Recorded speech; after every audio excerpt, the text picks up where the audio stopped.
Morning, what's going on, YouTube family, subscribers? I wanted to do an update video on Redfin associate agent. Been there for it's going on a month now, maybe another 7 days or so. It'll be like officially 30 days because I went live on the 24th of last month. So I wanted to give a quick update. So I told you in another video, I actually made a mistake. I told you I made about $935 in my first week. And actually that was false. I actually made $1,310 in my first week. And I'm averaging about between $1,250 and $1,375 weekly. Now, the reason why I made a mistake is because I started on the 24th, and I think like their pay period ended in 1 or 2 days was missing from that first week. So that's why I thought it was $935 or something like that. But it was actually $1,310. And like I said, I'm averaging around $1,300 a week. Now that is 7 days though. That's me leaving my schedule open 7 days, but not all day. So like I will say, like Sundays doesn't seem like it's as busy. You can get some tours on Sundays, but they're not as busy. So I'm in the DMV area, and that stands for DC, Maryland, and Virginia. And actually Redfin uses that moniker, so for those of you watching that's not from this area, that DMV nickname was given by the local radio stations here, like the local hip hop and R&B stations here, mainly the ones in DC, and in and around the counties, like in Northern Virginia and in Maryland. They gave this area that nickname, and it really stands for like Northern Virginia, of course, Washington, D.C., and like the counties in Maryland around D.C., like Prince George's County, Montgomery County, maybe even coming up as far as Howard County. But those are the ones that's considered like the DMV area. And here we got Redfin. They actually use it in their corporate landscape. If you are in this area and you're trying to get recruited into Redfin, the recruiters will tell you this is the DMV market. So, that moniker, it done went corporate now, which is pretty cool. But I'm in the DMV area, and Sundays is not, it's not that busy, but you can definitely get some tours. So what I'm noticing is the busiest days, definitely Friday. Like if you could leave your schedule open for most of the day on Friday, I'm talking like from a 9 to 8, like all day. You can probably on Friday alone bring in about $400 in this area, maybe even more. It just all depends. So that I wanted to kind of like break down how they do scheduling. Well, not how they do it, but I just want to give you a little insight. I was thinking about doing like a Zoom and showing you, but I think we signed like a non-disclosure agreement. So that might be showing Redfin's proprietary stuff. So I'm not going to do that. But basically, you can set your schedule out, I believe, at least up to a week, and maybe even more in advance. But at least up to a week in advance, you can open your schedule, okay? So you can say, hey, I want to work these hours on these days. Now, you can also do what's called flex time, okay? And flex time is where you open your schedule up. Let's just say you're doing on a Monday, you want to work maybe 9 to 12. You got something to do in the early afternoon, and you come back in the evening and work. So you can split it up that way. Also with flex time or flex scheduling, you can dictate which zip codes you want to work or don't want to work. Okay.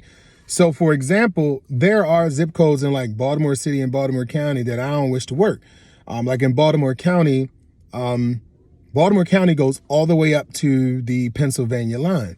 And I've definitely sold homes up that way, and I've shown homes up that way. But from where I live, it's about a 25, 30-minute ride. It's not bad. It's really it's highway driving. But those tours are like few and far between. If I left my schedule open and I did some tours in those zip codes, I probably won't get that many tours up that way. Excuse my neighbor's getting in her car with her kids. But anyway, so those zip codes, way up there, I take out. I don't do those zip codes. And then there are other zip codes in Baltimore City that I care not to go to, because they're in the heat of it all. Those in the areas where I grew up in like the 80s and 90s, and it had gotten better at one point, but then everything done went south. If I guess y'all watched, I didn't really watch The Wire too much. I'm pretty sure a lot of people on here did. And there's another series coming out called We Own This City. I just read the book. It's about the Gun Trace Task Force. So if you don't read that book, if you watch it, I think it's on HBO, coming out like a 6-part series, you'll see what I'm talking about.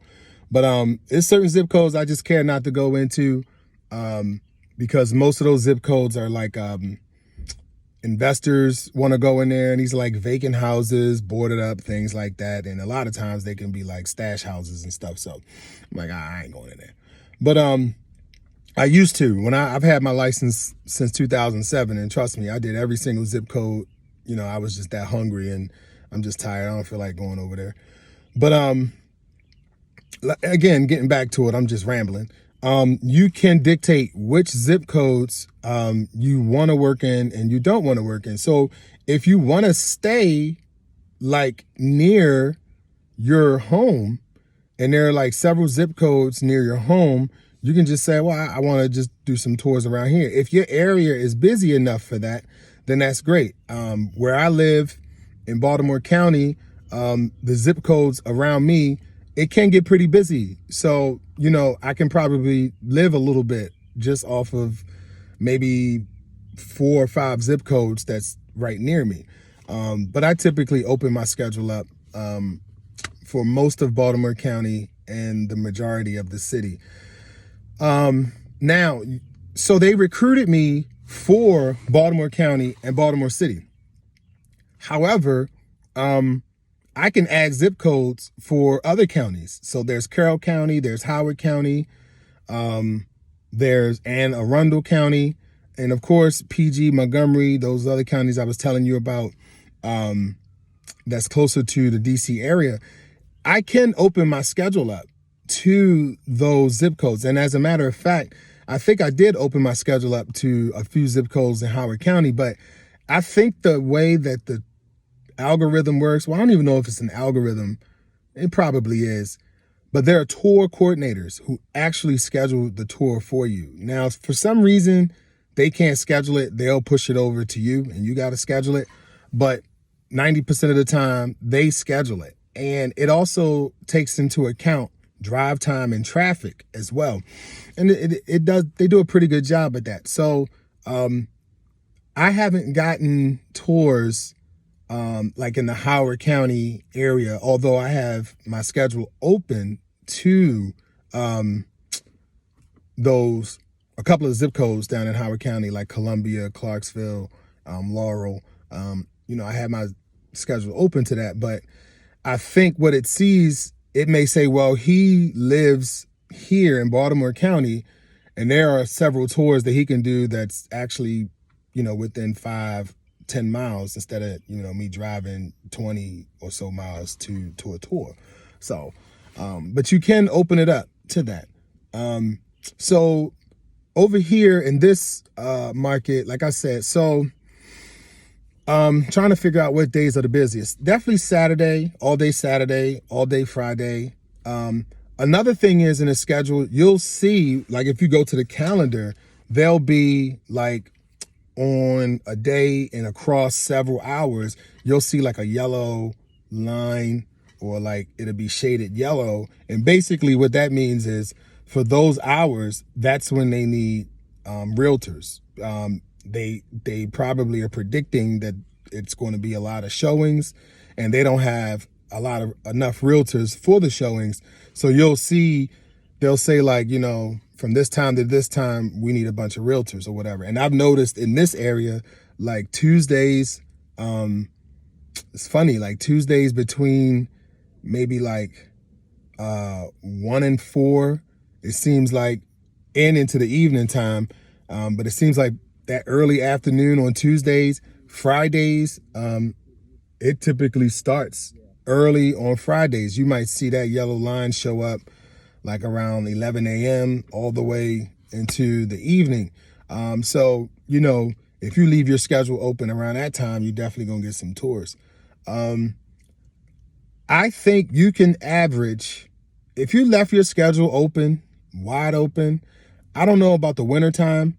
Like when I say winter, I'm actually talking like from maybe the week of Christmas to probably maybe Valentine's Day.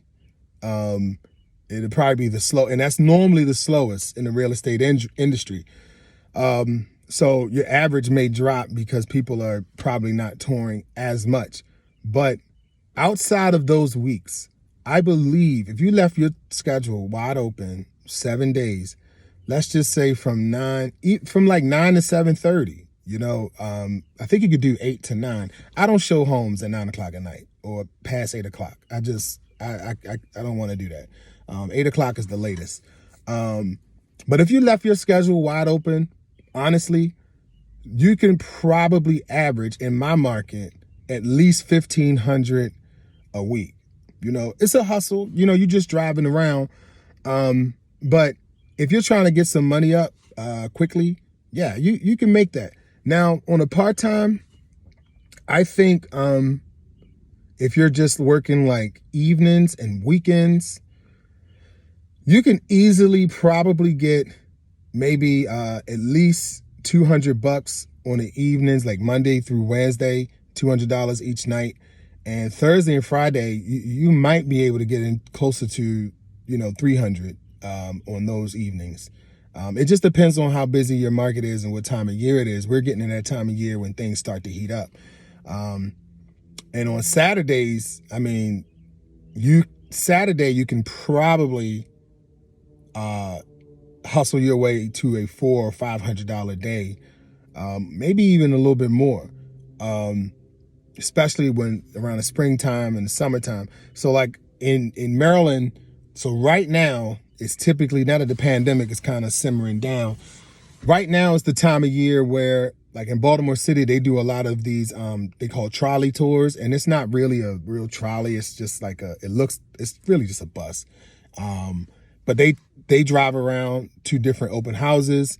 And if folks take this tour, if they're first-time home buyers, and they might not even have to be first-time home buyers, but they become eligible for like a grant.